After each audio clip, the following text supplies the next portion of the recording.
full time into changing the narrative, which, by the way, was absolutely terrifying, which most great things are, is absolutely terrifying.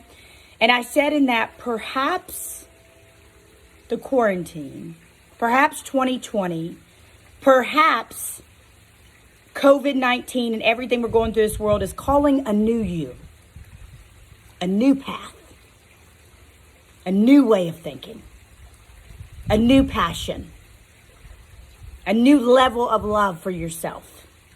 Perhaps.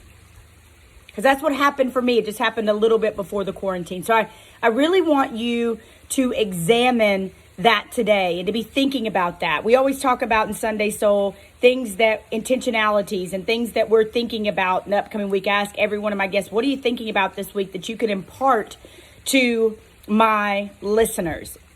And so that's the thing I want you to focus on this week. If you have a whiteboard, if you have a journal, whatever that looks like for you, I want you to write down perhaps 2020, the quarantine, COVID, whatever it is, right? Perhaps it's calling a new me.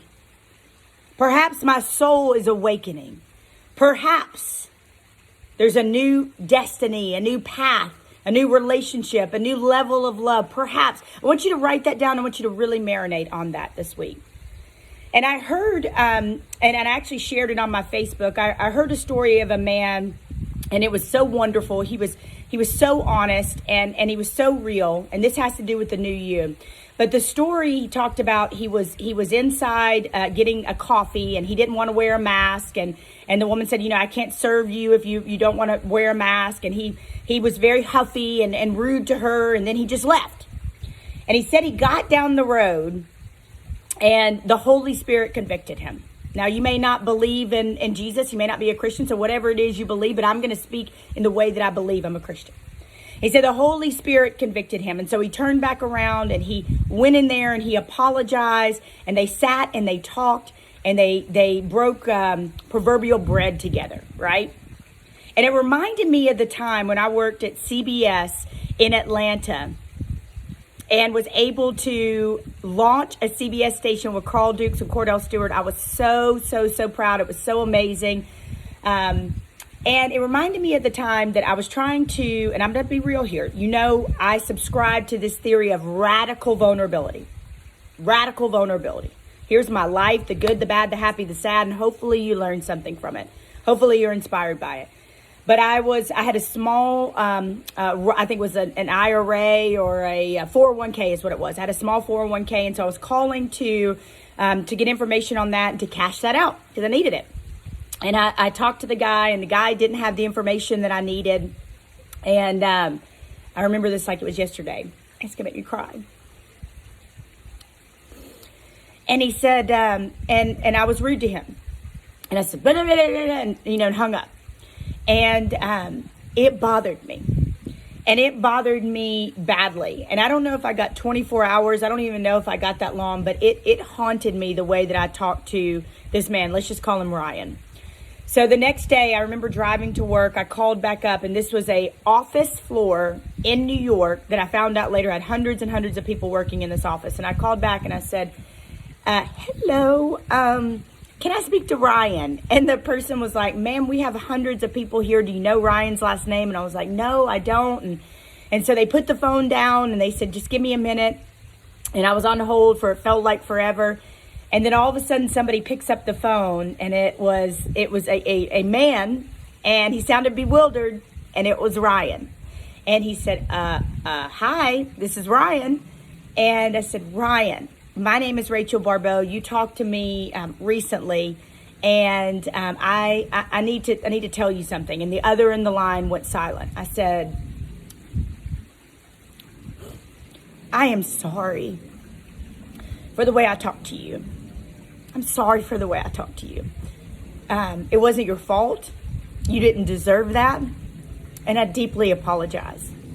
And I said, I just wanted to call you and tell you that. Human to human. And he got quiet on the other end of the line again. And he said, nobody ever calls back. Thank you.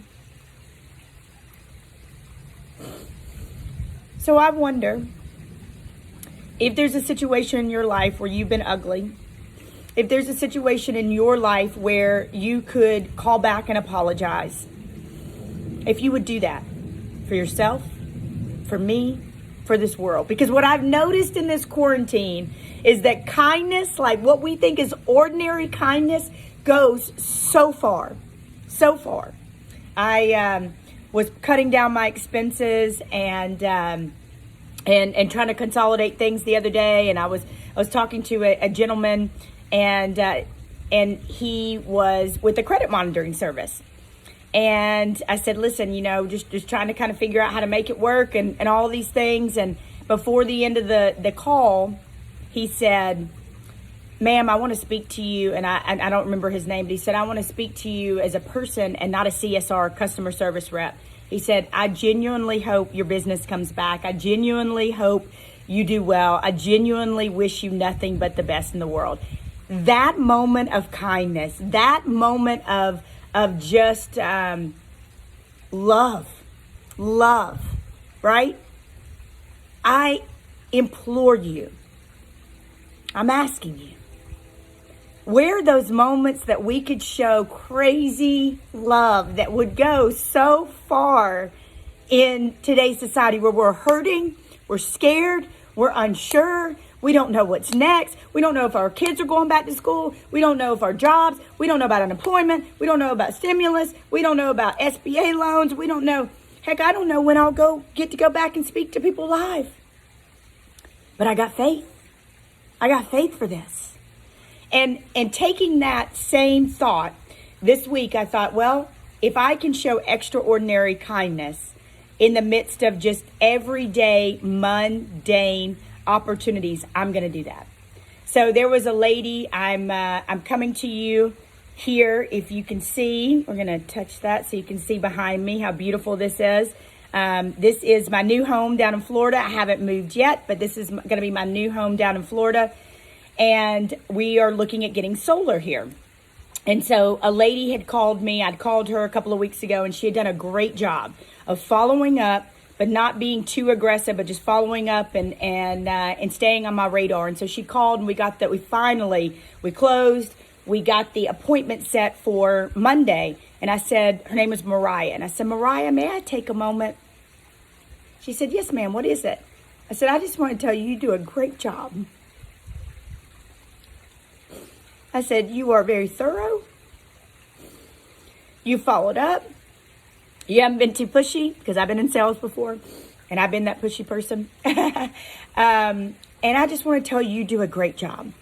And you're doing a great job. And I thank you for the service that you provided us. Now listen, I'm nobody special. I'm a human being who's learning, who's under construction, just like you. But I recognized how people like the CSR rep with the credit monitoring agency, how that tiny bit of kindness that he showed me, how pivotal it was in my day, how it was a salve for my soul. So I decided to show the same kindness to Mariah, the same seemingly mundane. Y'all, I say this all the time.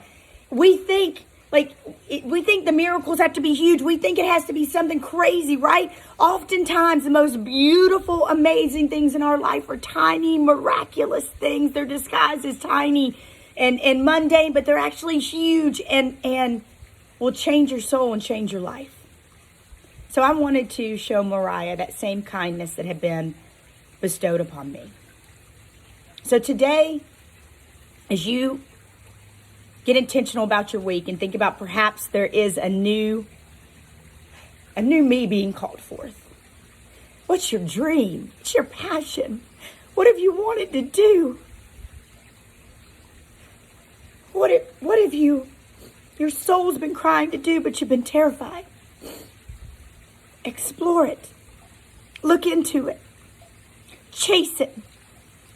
My job with I'm Changing the Narrative is to help people find what sets their soul on fire and run towards it with everything they got. So I'm asking you the same thing. Explore it. Chase it. Don't let it go. The dream was put in your heart for a reason, kings and queens. So I want you to get intentional about that this week. And then I want you to get intentional about, is there somewhere that you can apologize? Is there somewhere where you can show great kindness in ordinary situations? That's my thought for you this week. That's my love for you this week. That's how I'm hugging and loving you virtually this week. If you want more information on this awesome, awesome movement and everything we do with I'm Changing the Narrative, we have amazing things that are coming up. We've had to pivot like everybody else. We've had to.